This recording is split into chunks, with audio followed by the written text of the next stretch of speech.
உருஷிகன் மகன் அரிசிகன் மகன் வரராஜன் பேர் அவருடைய மகன் கிளராஜன் மகன் பேர் நீலராஜனுடைய மகன் பரதனுடைய மகன் ஓமனுடைய மகன் சுவேந்திரனுடைய மகன் அத்திகனுடைய மகன் நிகம்பனுடைய மகன் அசாமினுடைய மகன் சௌவர்ணனுடைய பிள்ளை குருவனுடைய மகன் பரிசித்து, அவனுடைய மகன் பிரதீபன்.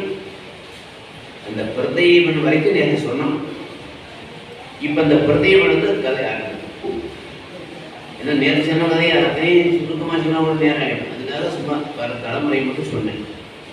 அப்படிப்பட்ட வகையில் இந்த மாதிரி அங்கே இந்த காரியத்தை நான் எடுத்துக்கொண்டால் 3 மணி நேரம் இல்லை, ஒரு நாளைக்கு 6 மணி நேரம் சொல்ல உணவு தாங்க. ஏன்னா இது ஒரு மைக்கில் மேக்னல் சக்தி இருக்குங்க. நாம் அவருடைய ஆவியெல்லாம் அப்படி இழுத்துணும். சாதாரண பேசுறதுனா சாதாரண நினைச்சாரு, அதுதான் பாருமான்னு ஏதோ ஒன்று சாப்பிட்டு. அப்படிப்பட்ட அந்த வகையில் பார்க்கிற போது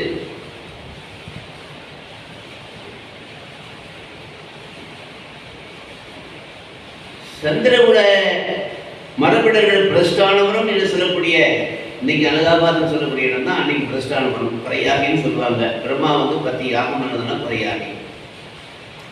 அதுக்கப்புறம் 530 வருஷங்களுக்கு முன்னாலே அக்பர் சக்கரவர்த்தி மேற்கு வங்காளத்தில் படையெடுத்து போய் திரும்பி வரும்போது அலகாபாத் பார்த்துட்டு, ஆஹா என்ன அழகான நகரம், அதைத்தான் அலகாபாத். திரிவேணி கங்கை யமுனை சரஸ்வதி. இந்த சரஸ்வதி நதி கண்ணுக்கு தெரியாது. பெண்கள்லாம் சடை போடுவாங்க, அந்த 2 முடி தான் தெரியும் மாற்றி மாற்றி. இன்னொன்று உள்ள இருக்குதுமா தெரியாது. அது அவுத்து விட்டா பார்த்தீங்கன்னா 3 தெரியும்.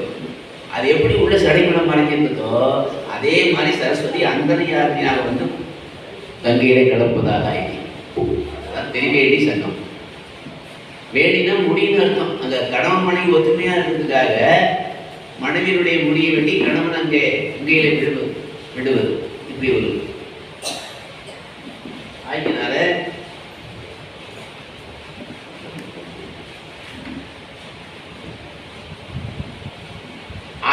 தான் அந்த இடத்துல அப்படிப்பட்ட வகையிலே பார்க்கின்ற போது அந்த மாதிரி ஒரு புனிதமான அந்த அலகாபாத் பிரயாகி என்ற பெயர். அதுக்கு பின்னாடி அதுக்கு முன்னாடி பிரஸ்டானபுரம். சந்திரகுப்த ராஜாங்கெல்லாம் அங்கதான் ஆண்டாங்க.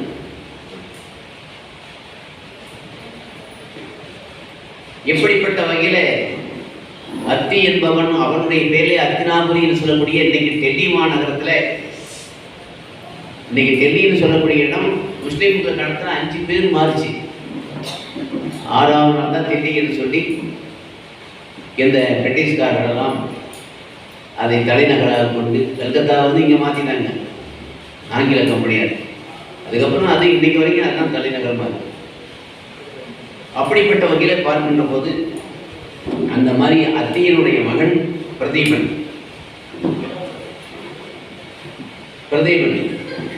பிரதீபன்னா என்ன அர்த்தம் கேட்டா,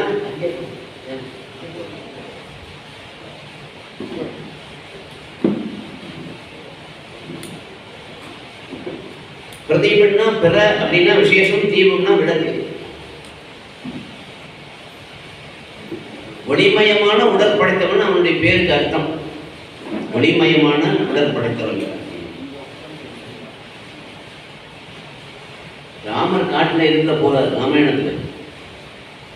இருட்டு நேரம், இவருடைய உடல் ஒளியினால இருளே விளைய போச்சான்.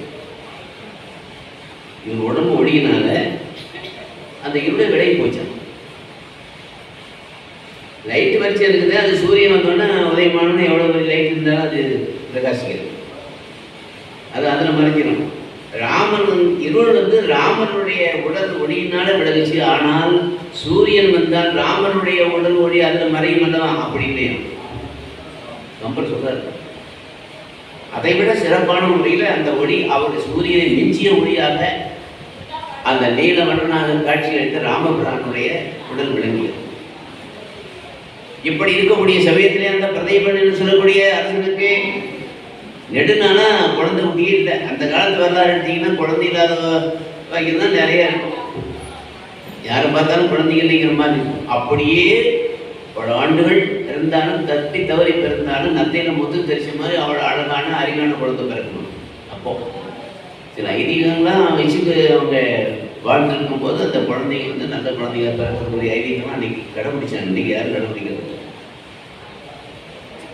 எப்படிப்பட்ட வகையிலே யாராவது கேட்பாங்க, என்ன கேட்பாங்கன்னா, கல்யாணம் ஆனவங்க ஒரு 5 வருஷம் குழந்தை இல்லைன்னு, ஏப்பா உனக்கு ஏதாவது புழு பூச்சி உண்டா அப்படின்னு கேட்பாங்க. புழு பூச்சி உண்டா? என்ன புழு பூச்சினாக்க வயிற்றுல எல்லாரும் வயிற்றுக்கு தான் பூச்சி இருக்குன்னா புழு இருக்கு, நம்மளை அறியாமே அது வாடகை இல்லாமல் குடியிருக்கு. அதனால புழுன்னா அப்படியே ஊறிக்கிட்டே போகிறது, ஊன்று கொண்டு போகிறது. பூச்சின்னா ரத்தம் மறைச்சோன்னா பறந்து போயிடும். பெண் குழந்தைங்க கல்யாணம் ஆனால் வீட்டை விட்டு அவங்க மாமனாருக்கு போயிடுவாங்க. இந்த புழு இங்கே இருக்கிறனால ஆண் குழந்தைகள் வீட்டோட இருக்கும். இதுதான் புழு பூச்சி உண்டான்னு மறைமுகமா அப்படி கேட்டார். ஆமாம். எப்படிப்பட்ட வகையிலே பார்க்கின்ற போது இந்த பிரதேவன் குழந்தை பாக்கியமதி தவித்து கங்கை ஓரத்திலே உட்கார்ந்து தவம் செய்கிறான்.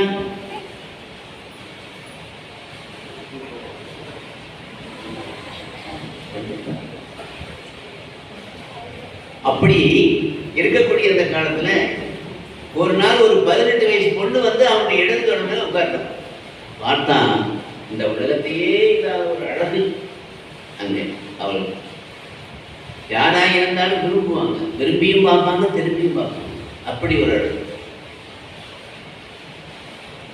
18,000 மண்வெட்டி கட்டினா எப்படி ஒளிமயமா இருக்குமோ அப்படி அவளுடைய ஒளி. கங்க அந்த மாதிரி வெள்ளாடை உடுத்தி இருக்கிறான். நீ யாரம்மா கேட்கிறான் பிரதேவன். என்னது அம்மாவா? எனக்கு 18 வயசு தான் ஆகுது, என்ன போய் அம்மாங்கிற?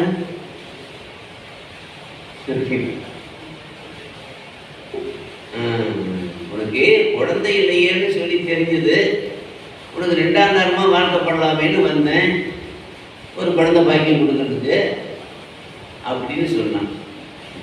தாயே, நான் உயர்ந்த உள்ளத்திலே பிறந்தவன் தவறு செய்ய மாட்டேன், நீதான் தவறு செய்து விட்டாய், நான் ஒண்ணுமே செய்தி இப்பதான் வந்தேன். அது பண்ணாம இந்த இடது தொடை என்பது மனைவிக்குரியது, வலது தொடை என்பது மருமகளுக்குரியது. நீ வலது தொடையில வந்து உட்கார்ந்ததுனாலே நீ எனக்கு மருமகளாக இருக்கு. அப்ப மருமகளை தொட்ட பாகணும். அதனாலதான் நீ வந்து நான் உன்னை ஏற்றுக்கொள்ள முடியாது. சரின்னு சொல்லிட்டு உடனே கங்காதேவி 1000 முகம் உள்ள ஒரு பெரிய விஸ்வரூபம் எடுத்த மாதிரி நிற்கிறார் அந்த அம்மா கங்காதேவி. அதுதான் கங்காதேவி தான் என்னை பரிசு பண்ண வந்து. மன்னனேனை தப்பித்தாய், என்னை விரும்புவதான் சொல்லியிருந்தீன்னா இந்நேரம் உன் தலை எரிஞ்சு போயிருக்கும், 1000 உள்ள போயிருக்கணும். அப்பா ஆண்டவன் மனசு ஒன்று நினைச்சிருக்கோம். அந்த வார்த்தையை ஆண்டவன் தான் சொல்லாமல் தடுத்துருக்காங்க.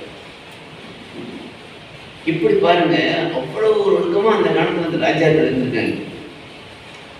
மன்னாவும் ஒழுக்கத்தை சோதிக்கவே உன் மடியில உட்கார்ந்தேன், உண்மையிலேயே நீ ஒழுக்கமானவன் தான், நான் ஒத்துக்கிறேன். இந்த மக்கள் தொகை கணக்கெடுக்கிறதுக்கு ஒரு சித்த அதிகாரி வந்தார் ஒரு வீட்டுக்கு. ஏமா பேர் என்ன? கவிதா. உன் புருஷன் பேரு புருஷோத்தமை. உனக்கு எத்தனை பிள்ளைங்க? 3 பேர். 3 பேர்ல மூத்தவனுக்கு வயசு 7, இளைவனுக்கு வந்து 3 வயசு, நடுப்பிள்ளைக்கு 3, கடைசியானுக்கும் 2 வயசு. என் வீட்டுக்காரர் இறந்து 4 வருஷம் ஆகி போச்சு. ஏம்மா புருஷன் சேர்ந்து 4 வருஷங்கிற 2 வயசுல ஒரு குழந்தை இருந்து, ஏய்யா நீ படித்தவன் தானே, உனக்கு அறிவு இருந்தா? என் புருஷன் தான் சேர்த்தான், 4 மாதம் சேர்த்துட்டேன்.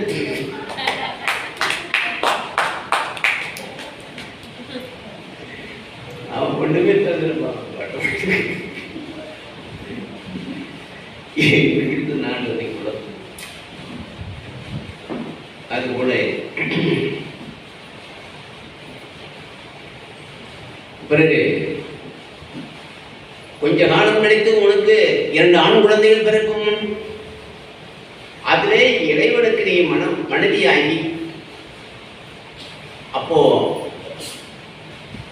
மருமகளாகி நான் உனக்கு மனைவியா மகளா அவனுக்கு மருமகளா வருவேன், அவனுக்கு மனைவியா வருவேன். அந்த 2வது மகன்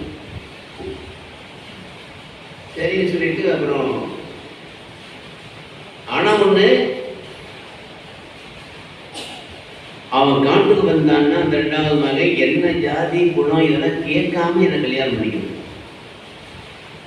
அப்படின்னு சொல்லிட்டு கங்காதேவி மறைந்து போய்விட்டான். எப்பவுமே அறிவு வேலை செய்யணும் ஆபத்து காலத்தில், பயப்பட முடியாது. அதனால இப்படிப்பட்ட வகையில பார்க்கின்ற போது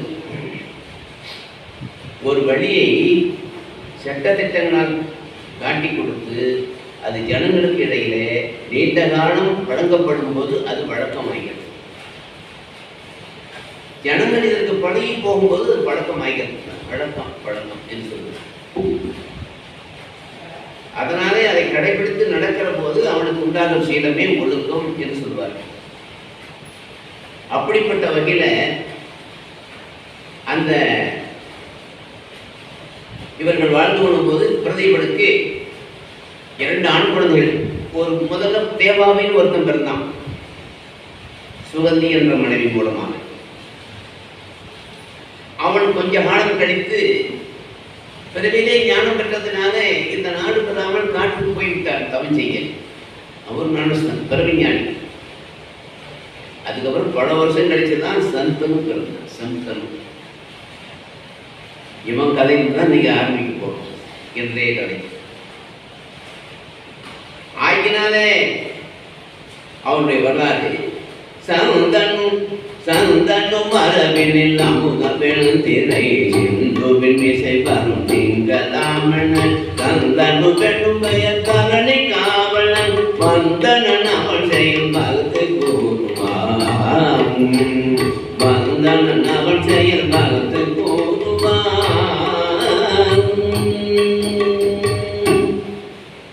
சந்தனு சொன்னா அவன் சம் தனு. சம் அப்படின்னா நல்ல, தனுனா இந்த வீட்டுக்கு ஒரு பேர் இருக்கு, உடம்புக்கும் ஒரு பேர் இருக்கு, 2 பேர் இருக்கு. அதனாலே உடம்பு இடகாத்திரமான வீரமும் பழமும் ஒடுக்கும் உடையவன் என்று ஒரு பொருள். இன்னொன்று, ஒருத்தர் ஒரு இடத்துல பொண்ணு கொடுத்துருக்காங்க, அவர் வீட்டுக்கு வராது. இவருக்கு வாங்க சமத்து வாங்க, ரொம்ப நாள் கழிச்சு அத்தி பொத்த மாதிரி வந்திருக்கீங்க, வாங்க உட்கார். என்னன்னு சொன்னாரு, வாங்க சம்மந்தி. அதுக்கு என்ன அர்த்தம்? சம்னா நல்லா, மந்தினா பொருள்.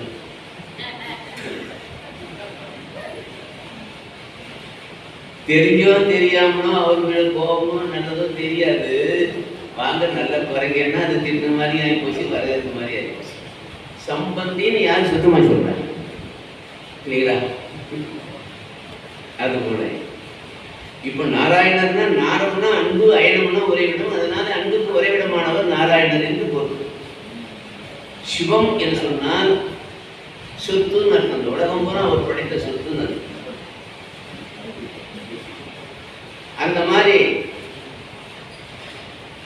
அப்படிப்பட்ட வகையில் நிறைய அதுக்கு உதாரணங்கள் இருக்கிறது. நேரங்கிறது அதை நேராக போயிட்டு இப்படிப்பட்ட வகையிலே பார்க்கின்ற போது அந்த சந்திரனை பார்க்கறதுக்காக ஒரு 90 வயசு பெரியவர் வரார்.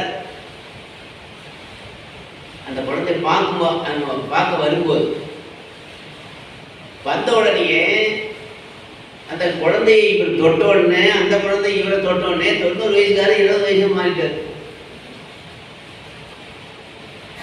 அதனால் இவன் யாரை நோய் உள்ளவருக்கோ இல்லை இவர் தொட்டாலும் அவருக்கு இளைஞர்கள் ஆகிவிடுவார். அதனால்தான் சந்தனம் என்று சொல்லக்கூடிய பேருக்கு இவ்வளவு சிறப்புகள். அப்புறம் வளர்முறை போல் வளர்ந்தான், வாலிபம் ஆக்கினான். பேணினான் என இவன் விளங்கு காலையில் காணக வேட்டை போய் இழைத்த காவலன் நாணமில் குடி புணர்ந்த சகினான் மணி தூணின கங்கையால்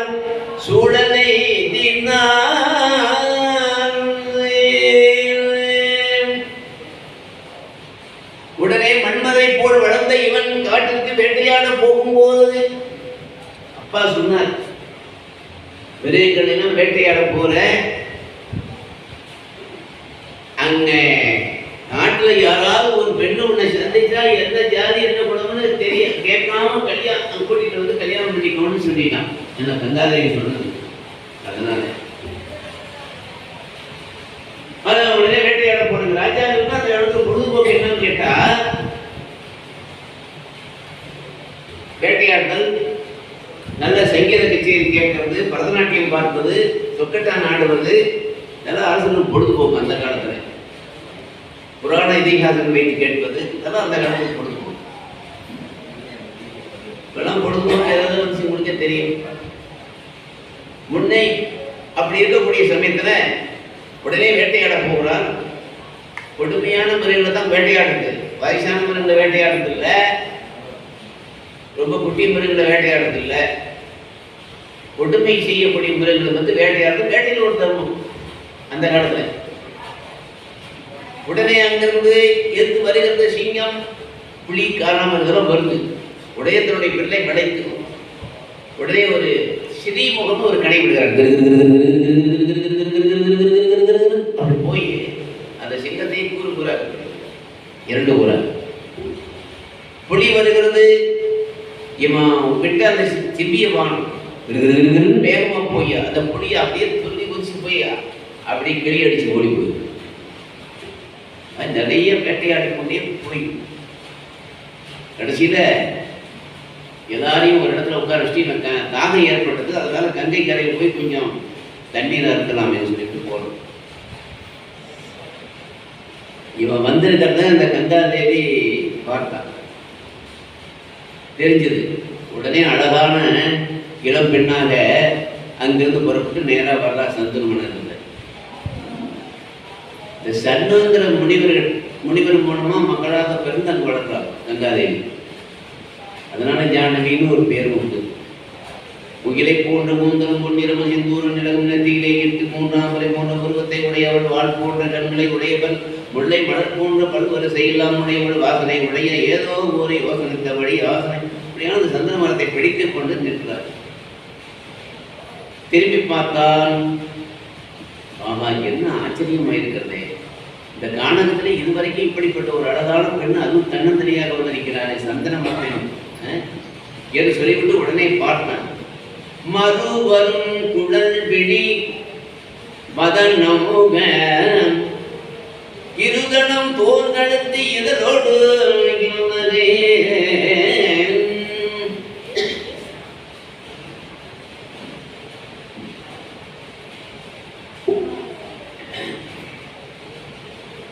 உடனே அவருடைய முதல்ல அந்த கூந்தல் தெரிகிறது. அப்புறம் பார்த்தா முகம் தெரிகிறது. அந்த தண்ணீர் கண்ணியில தண்ணி அள்ளி குடிச்சுட்டு அவர் பார்க்குறான். உடனே அந்த கங்கையா தாகத்தை கூட மறந்துட்டு இப்படி இங்க பார்க்குறான். அந்த கங்கை கங்கையின் வெள்ளமே கருத்து மாறி, கங்கையின் வெள்ளமே கருத்து மாறியும் அங்கே தான்